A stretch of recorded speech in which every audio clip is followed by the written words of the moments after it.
Sued మీ ఒక ట్రైలర్ని చూసి cinema block buster అని చెప్పడం కరెక్ట్ కాదు, ఫ్లాప్ అని చెప్పడం కూడా కరెక్ట్ కాదు. ట్రైలర్ పర్పస్ ఒక్కటే, ఆడియన్స్లో ఎగ్జైట్మెంట్ క్రియేట్ చేయడం. మరి న్యూటన్ థర్డ్లా ఆ పని చేసిందా? నా జెన్యూన్ ఒపీనియన్ చెప్తా. ఫస్ట్ ఇంప్రెషన్ చెప్పాలంటే, ట్రైలర్ కంప్లీట్ అయిన వెంటనే నాకు ఒక ఫీలింగ్ వచ్చింది. ఇది రొటీన్ మాస్ ట్రైలర్ కాదు. ఇప్పుడు ఆల్మోస్ట్ ప్రతి ట్రైలర్లో hero entry, elevations, loud dialogues ఉంటాయి. కానీ ఇక్కడ మేకర్స్ ఆ రొటీన్ వెళ్ళలేదు. చాలా కామ్గా, చాలా కాన్ఫిడెంట్గా మూవీ టోన్ని ఎస్టాబ్లిష్ చేయడానికి ట్రై చేశారు. పర్సనల్లీ ఆ అప్రోచ్ నాకు నచ్చింది. స్టోరీ గురించి ఎక్కువ రివీల్ చేయలేదు. అది యాక్చువల్లీ ట్రైలర్కి ప్లస్ పాయింట్. ఎందుకంటే ట్రైలర్ మొత్తం సినిమా చెప్పేస్తే థియేటర్కి వెళ్ళడానికి రీజన్ కూడా ఉండదు. కానీ ట్రైలర్ బట్టి ఒక విషయం క్లియర్, మూవీ ఎమోషనల్ కాన్ఫ్లిక్ట్ మీద నడుస్తుందని ఫీల్ అవుతుంది. యాక్షన్ ఉంది, ఎమోషన్ ఉంది, మిస్టరీ కూడా ఉంది. ఇప్పుడు ఆ మూడ్ని మూవీ మొత్తం మెయింటైన్ చేస్తారా లేదా అనేది రిలీజ్ తర్వాత తెలిసాల్సిందే. టెక్నికల్ సైడ్ గురించి మాట్లాడితే, బ్యాక్గ్రౌండ్ స్కోర్ ట్రైలర్కి బిగ్గెస్ట్ స్ట్రెంత్.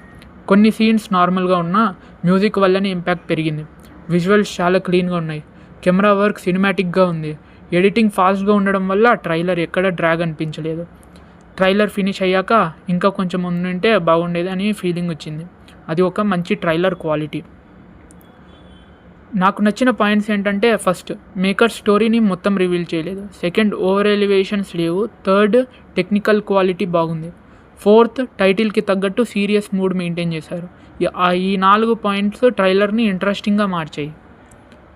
ఇక ఓవరాల్గా చెప్పాలంటే, న్యూటన్ థర్డ్ ట్రైలర్ నాకు హైప్ కన్నా హోప్ ఎక్కువ ఇచ్చింది. ట్రైలర్ లౌడ్గా అరవడం లేదు, సైలెంట్గా మా దగ్గర కంటెంట్ ఉంది, థియేటర్కి రండి అని చెప్పినట్టు అనిపించింది. కంటెంట్ స్ట్రాంగ్ ఉంటే ఏ సినిమా సర్ప్రైజ్ ప్యాకేజ్ అయ్యే ఛాన్స్ ఉంది. లేదంటే ట్రైలర్ వరకే ఆ ఎగ్జైట్మెంట్ లిమిట్ అయిపోతుంది. ఇది నా జెన్యూన్ ఒపీనియన్ మాత్రమే. మీరు ట్రైలర్ చూశాక మీకు ఏమనిపించింది? బ్యాక్గ్రౌండ్ స్కోర్ నచ్చిందా, విజువల్స్ నచ్చాయా, లేక స్టోరీ ఇంకా రివీల్ చేయాల్సింది అనిపించిందా? కమెంట్స్లో చెప్పండి. ఇలాంటి హానెస్ట్ తెలుగు మూవీ రివ్యూస్ కోసం సబ్స్క్రైబ్ చేయండి. మళ్ళీ నెక్స్ట్ వీడియో కలుద్దాం. ఉంటా, మీ బాయ్.